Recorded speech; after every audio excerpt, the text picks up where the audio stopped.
Bu kitoblarni olib o'qir ekansiz, go'yoki xonadoningizga, avvalo qalbingizga, oilangizga xuddi payg'ambar alayhisalom kirib kelgandek bo'ladi.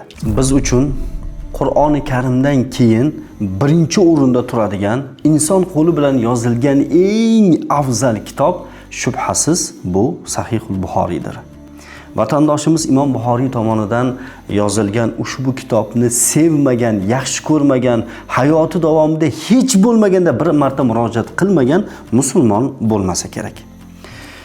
Qo'limda Sahihul Buxoriyning o'zbekcha tarjimasi 2 tomlisi va chap tomonimda esa 4 tomlisi o'zbekcha tarjimasi turibdi.